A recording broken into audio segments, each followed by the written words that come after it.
ಎಲ್ಲರಿಗೂ ಶುಭೋದಯ. ಇವತ್ತಿನ ನಮ್ಮ ಕಥಾ ಸರಣಿಗೆ ಎಲ್ಲರಿಗೂ ಆತ್ಮೀಯವಾದಂತಹ ಸ್ವಾಗತ. ಇವತ್ತು ಕತೆ ನಾವು ಎಲ್ಲಿ ಬಾಗಬೇಕು ಅಂದರೆ ಡೌನ್ ಟು ಅರ್ತ್ ಅನ್ನೋದ್ರ ಬಗ್ಗೆ ಈ ಒಂದು ಕಥೆಯನ್ನು ಹೇಳಕ್ಕೆ ಹೊರಟಿದ್ದೀವಿ. ಅದು ಒಂದು ಆಶ್ರಮ. ಆ ಆಶ್ರಮದಲ್ಲಿ ಗುರುಗಳು ಮಕ್ಕಳಿಗೆ ಒಳ್ಳೆಯ ನಡತೆಗಳ ಕುರಿತಾಗಿ ಪಾಠವನ್ನು ಹೇಳಬೇಕು ಅಂತ ಹೇಳಿ ಆ ದಿನ ನಿರ್ಧರಿಸಿರ್ತಾರೆ. ಅಂಥ ಸಂದರ್ಭದಲ್ಲಿ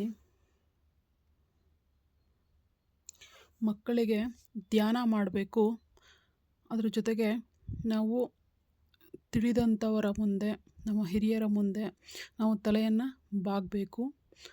ಯಾವುದೇ ಪರಿಸ್ಥಿತಿ ಬಂದಾಗ ನಾವು ಬಾಗುವುದನ್ನು ಕಲಿತರೆ ಹೆಚ್ಚು ದಿನ ನಾವು ಅಸ್ತಿತ್ವದಲ್ಲಿ ಇರಲಿಕ್ಕೆ ಸಾಧ್ಯವಾಗುತ್ತೆ ಅನ್ನೋದನ್ನು ಮಕ್ಕಳಿಗೆ ತಿಳಿಸ್ಬೇಕು ಅಂತೇಳಿ ಹೊರಟಿರ್ತಾರೆ. ಅದಕ್ಕೋಸ್ಕರ ಅವರು ಮಕ್ಕಳಿಗೆ ಒಂದು ಕಥೆಯನ್ನು ಆರಂಭಿಸ್ತಾರೆ. ಈ ಕತೆ ಈ ರೀತಿಯಾಗಿ ಆರಂಭವಾಗತ್ತೆ. ಈ ಒಂದು ಕಥೆಯಲ್ಲಿ ಹುಲ್ಲು ಮತ್ತು ಮರ ಎದುರು ಬದುರಾಗಿ ವಾಸಿಸ್ತಾ ಇರ್ತವೆ. ವಾಸಿಸ್ತಿದ್ದಂಥ ಸಂದರ್ಭದಲ್ಲಿ ಮರ ಹುಲ್ಲನ್ನು ನೋಡಿ ಹೇಳುತ್ತೆ, ನೀನು ತುಂಬ ಬಲಹೀನನಾಗಿದ್ದೀಯಾ, ನಿನಗೆ ಜನ ಮನಸ್ಸು ಮಾಡಿದ್ರೆ ನಿನ್ನನ್ನು ಬೇಗನೆ ಕಿತ್ತು ಹಾಕ್ತಾರೆ, ಆದರೂ ಸಹ ನೀನು ಮತ್ತೆ ಬೆಳಿತೀಯ. ನೋಡು, ನಾನು ಒಂದು ಸಾರಿ ಬೆಳಿಲಿಕ್ಕೆ ಮನಸ್ಸು ಮಾಡಿದೆ, ಎಷ್ಟು ದೊಡ್ಡದಾಗಿ ಬೆಳೆದೆ ಅಂತ. ಅದಕ್ಕೆ ಹುಲ್ಲು ಹೇಳುತ್ತೆ, ಕಿತ್ತಾಕ್ಲಿಕ್ಕೆ ಅಂತಲೇ ಜನ ಇರ್ತಾರೆ, ಆದರೆ ಬೆಳೆಯುವುದು ನನ್ನ ಕಾಯಕ, ನನ್ನ ಕಾಯಕವನ್ನು ನಾನು ದಿನ ಮಾಡುತ್ತಿದ್ದೇನೆ ಅಂಥೇಳಿ ಅಂತ.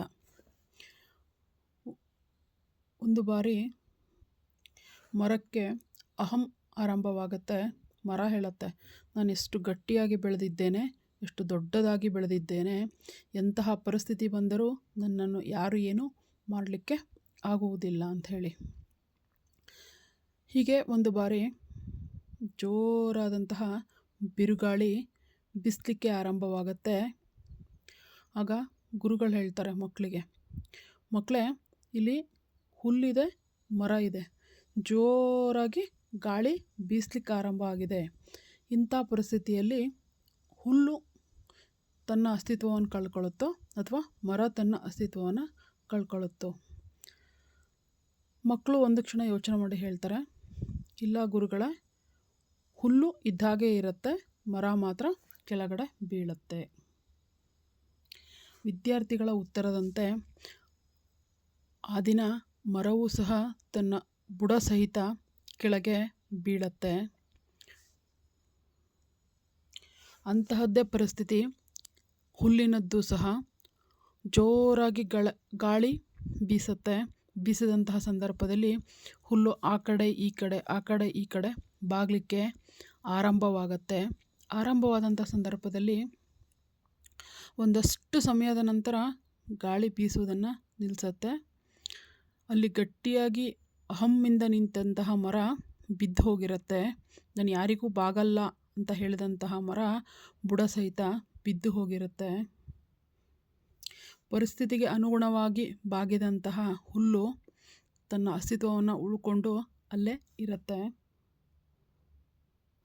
ಇದನ್ನೆಲ್ಲ ನೋಡಿದಂಥ ಸಂದರ್ಭದಲ್ಲಿ ಮಕ್ಕಳಿಗೆ ಗುರುಗಳು ಹೇಳ್ತಾರೆ, ಮಕ್ಕಳೇ, ನಿಮಗೆ ಇವತ್ತಿನ ಕತೆ ಅರ್ಥ ಆಯಿತು ಅಂತ ಹೇಳಿ ಅಂದ್ಕೊಂಡಿದ್ದೀನಿ. ಅಂದರೆ ನಾವು ಬೀಗುವುದಕ್ಕಿಂತ ಪರಿಸ್ಥಿತಿಗೆ ಅನುಗುಣವಾಗಿ ಬಾಗುವುದನ್ನು ಕಲಿತಾಗ ನಾವು ಜಾಸ್ತಿ ದಿನ ಹೆಚ್ಚು ಅಸ್ತಿತ್ವದಲ್ಲಿ ಇರ್ತೀವಿ ಅಂಥೇಳಿ. ಎಲ್ಲರಿಗೂ ಧನ್ಯವಾದಗಳು. Thank you.